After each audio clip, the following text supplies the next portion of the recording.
permítame mostrarle el siguiente memorándum. ¿Quiere que lo lea? Sí, por favor. 4 de febrero de 2004. Asunto: lo que uno sabe. Hay cosas que sabes que sabes. Hay cosas que sabes que ignoras. Hay cosas que no sabes que ignoras, pero también hay cosas que ignoras que sabes. Es decir, cosas que creíamos saber, pero que resulta que desconocíamos.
Me pregunto si en el futuro las figuras públicas escribirán tantos memorandos como hice yo.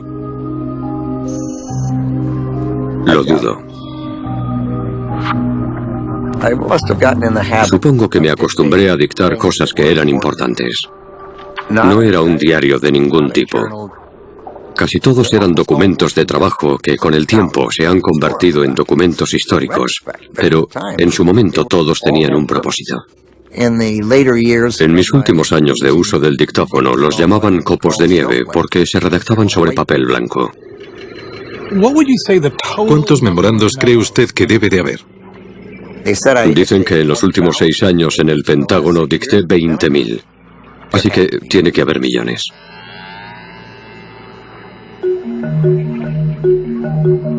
July 27th, 27 de julio de 2001. Memorándum para Condoleezza Rice concerning Iraq. sobre Irak. We've discussed Hemos hablado de Irak en varias ocasiones. Estas discusiones no han dado fruto alguno. sanctions are Las sanciones se han limitado de tal manera que no pueden debilitar a Saddam Hussein.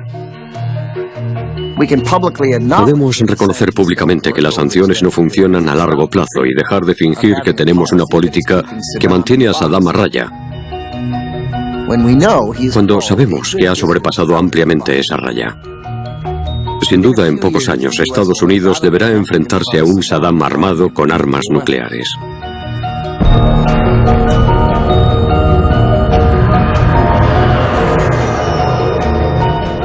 Si se derrocaba el régimen de Saddam, nuestra posición en la región y en el resto del mundo mejoraría mucho.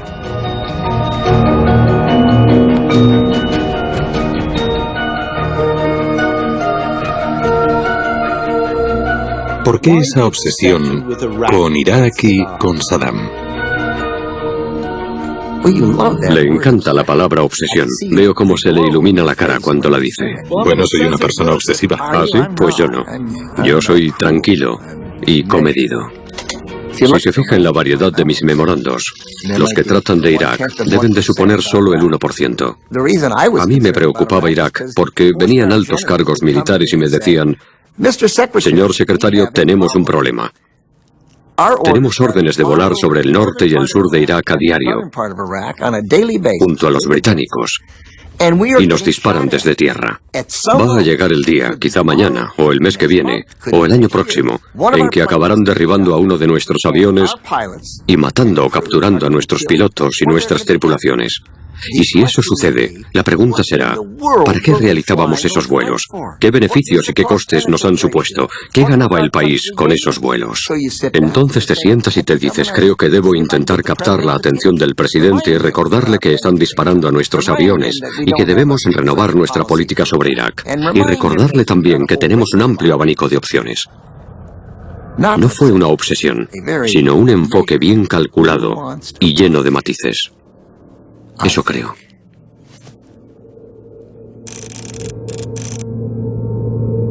En mi sesión de confirmación, cuando fui nombrado secretario de Defensa, la mejor pregunta que me hicieron fue, ¿qué es lo que le preocupa cuando se va a dormir por la noche? Y de hecho mi respuesta fue, la inteligencia. El peligro de que nos puedan sorprender por no ser capaces de imaginar lo que puede pasar en el mundo. Existen certezas conocidas, las cosas que sabemos que sabemos. Existen incertidumbres conocidas, las cosas que sabemos que no sabemos. Hay una tercera categoría, las incertidumbres desconocidas, las cosas que no sabemos que desconocemos. Y la única manera de saber más sobre esas cosas es imaginarte qué pueden ser.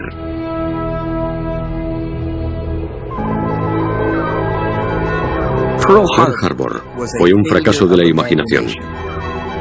No sabíamos que desconocíamos que podían hacer lo que hicieron de la manera que lo hicieron. Teníamos a gente descifrando códigos. Teníamos a gente pensando en el tipo de cosas que el enemigo podría hacer. Y mira por dónde sus portaaviones fueron capaces, un domingo por la mañana, de acercarse mucho a la costa de Hawái, lanzar sus aviones y causar una enorme destrucción.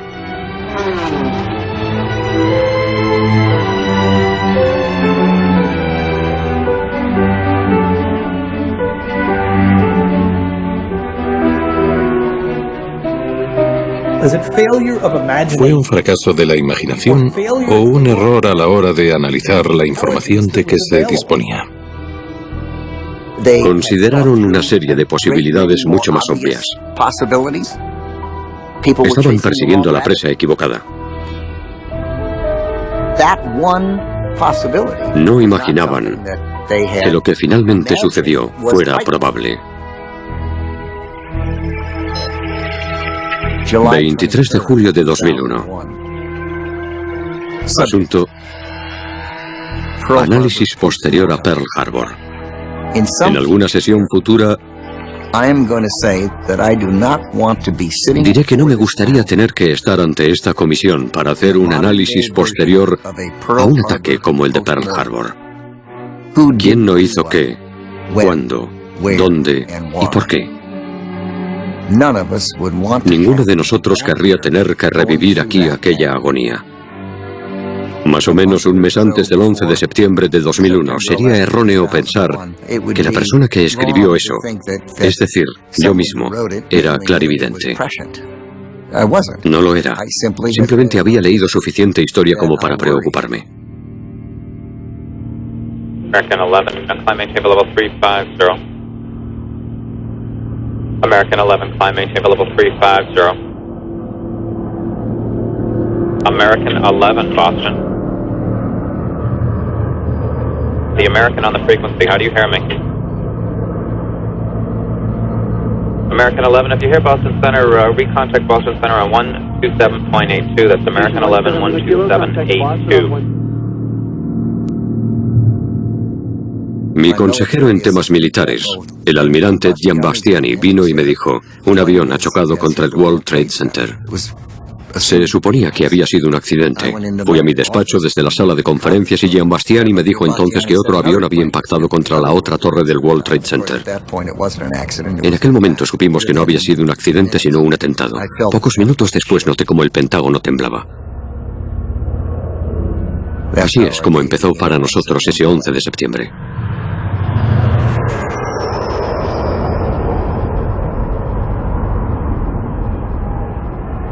Habían atacado el centro del poder económico en Nueva York y después atacaron el Pentágono, el centro del poder militar. Necesitábamos saber qué había pasado, qué era aquello. Me levanté, recorrí el pasillo de mi planta hasta que hubo tanto humo que tuve que salir fuera, así que bajé. Salí a la calle y al girar la esquina empecé a ver pedazos del avión de American Airlines por toda la parte delantera del edificio, por la zona ajardinada. Había llamas, humo. Sacaban a gente herida y quemada del interior del edificio. Los servicios de emergencia aún no habían llegado. Había muy poca gente.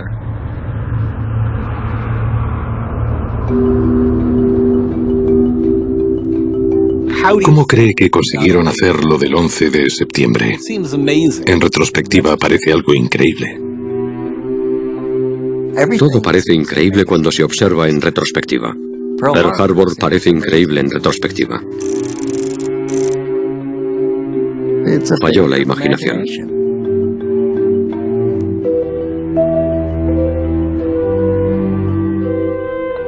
No es que no seas consciente de las posibilidades, lo que pasa es que tiendes a inclinarte más por unas posibilidades que por otras. Es muy importante tener prioridades. ¿De qué te vas a preocupar? ¿Qué quieres hacer? ¿Contra qué te prepararás? Tienes que decidirte y elegir de tal manera que si lo haces y te equivocas, las consecuencias pueden ser fatales. –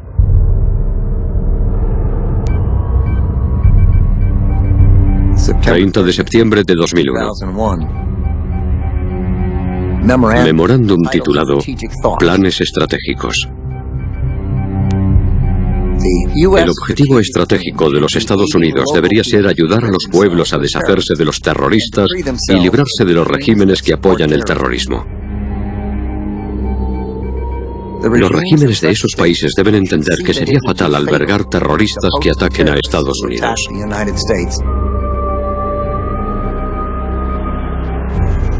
El gobierno de los Estados Unidos debería establecer un objetivo en esa línea.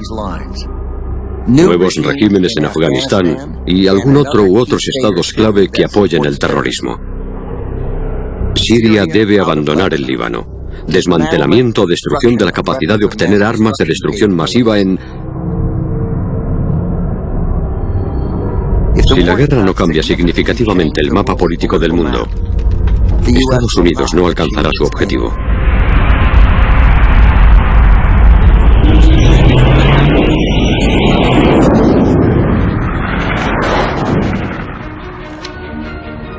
On my orders, the United States military has begun strikes against Al-Qaeda terrorist training camps and military installations of the Taliban regime in Afghanistan.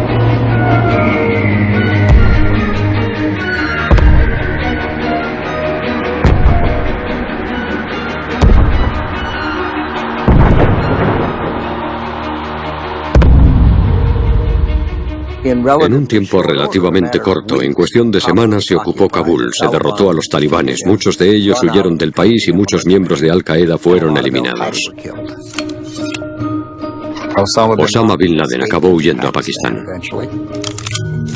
The target of the largest manhunt in history still eludes capture. Cave by cave for any sign of Osama bin Laden, dead or alive. High probability that Osama bin Laden is still alive. With Afghanistan's porous borders, it's possible bin Laden has already slipped out of the country.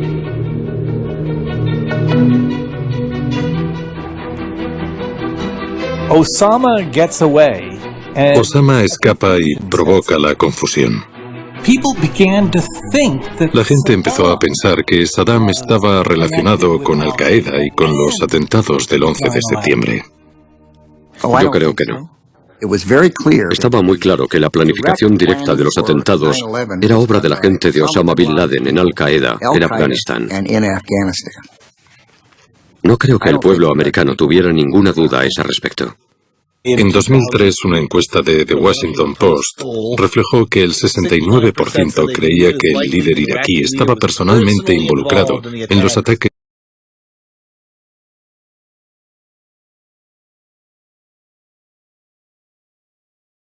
Vi algo en mis sueños. Pero no son solo sueños. ¿Qué viste? A Sandy, la chica asesinada.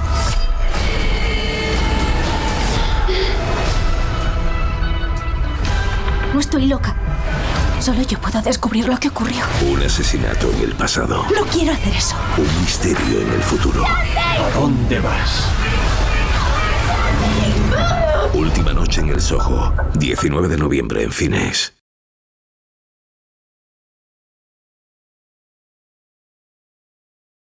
Perpetrados por Al-Qaeda. No recuerdo que nadie de la administración Bush dijera algo parecido. Y tampoco creo que creyera tal cosa. Mr. Secretary, today in a broadcast interview, Saddam Hussein said, "There is only one truth. Iraq has no weapons of mass destruction whatsoever." And he went on to say, "I would like to tell you directly, we have no relationship with Al-Qaeda." And Abraham Lincoln was short. Would you care to respond directly to what Saddam Hussein has said today?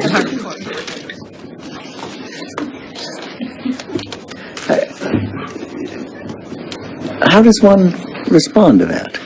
It's just a continuous pattern. This is a case of the local liar coming up again and people repeating what he said and forgetting to say that he never, almost never, rarely tells the truth.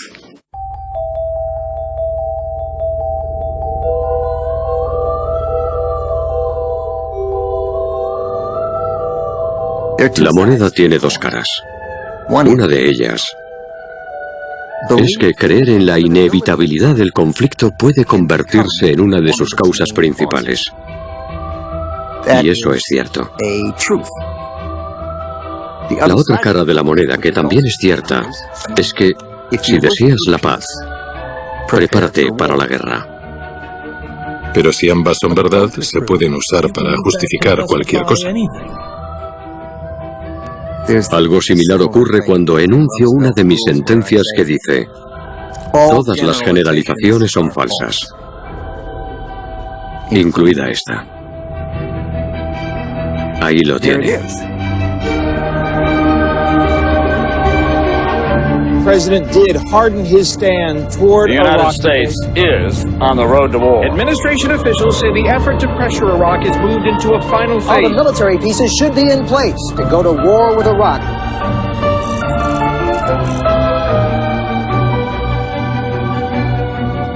El 11 de enero de 2003 me llamaron del despacho del vicepresidente para pedirme que fuera a reunirme con él y con el embajador saudí, el príncipe Bandar. No era algo habitual. Yo no solía ir al despacho del vicepresidente. Nos sentamos y Dick empezó a decirle a Bandar que el presidente iba a invadir Irak y cambiar su régimen político. Fue la primera vez que yo oí algo que sonaba definitivo. ¿Cuál fue la reacción del embajador saudí? Quería tener la seguridad de que, cuando todo terminara, echaríamos a Saddam Hussein. Necesitaban saber que el presidente iba en serio.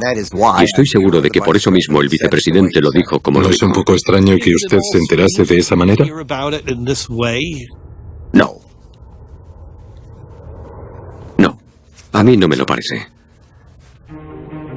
Si el objetivo de la guerra era deshacerse de Saddam Hussein, ¿por qué no se limitaron a asesinarle? ¿Por qué tuvieron que invadir su país? ¿Tuvieron? Nosotros. Usted ha dicho tuvieron, no ha dicho tuvimos. Vale, lo repetiré. ¿Por qué tuvimos que invadir su país? Nosotros no asesinamos a líderes de otros países. Bueno, en Al-Dura lo intentamos. Aquello fue un acto de guerra.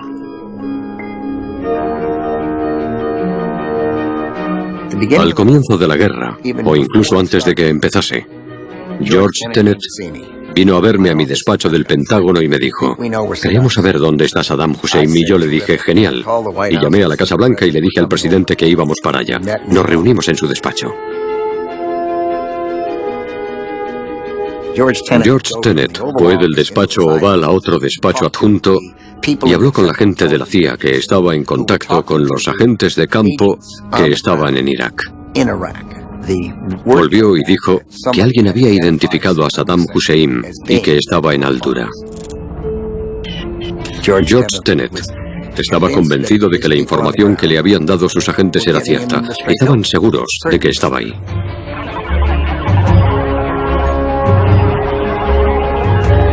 Pusimos un avión en alerta.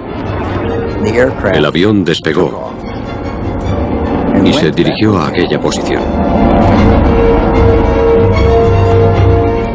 El presidente preguntó a todos los que estábamos en la habitación si debíamos hacerlo o no. Recuerdo que todos estábamos de acuerdo en que había suficiente información fiable para hacerlo. Teníamos la esperanza de que matando a Saddam Hussein podríamos evitar la necesidad de una guerra y que con esa acción podríamos cambiar el régimen.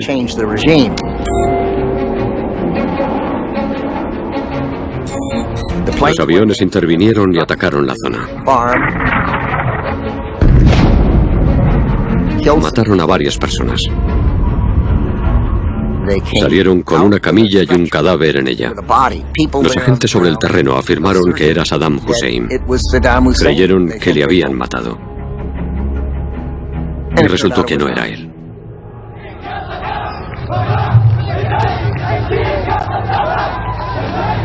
Hubiera sido maravilloso que hubieran podido matarle. Se hubiera evitado la guerra. Es posible. Quizás no, pero es posible.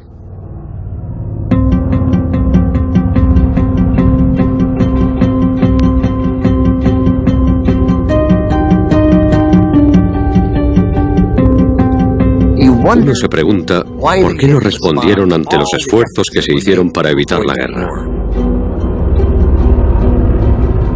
¿Cómo pudieron confundirse tanto respecto a lo que inevitablemente iba a suceder a continuación? ¿Por qué se negaron a sentarse a reevaluar la situación, por muy doloroso que eso fuera, y llegar a una conclusión lógica?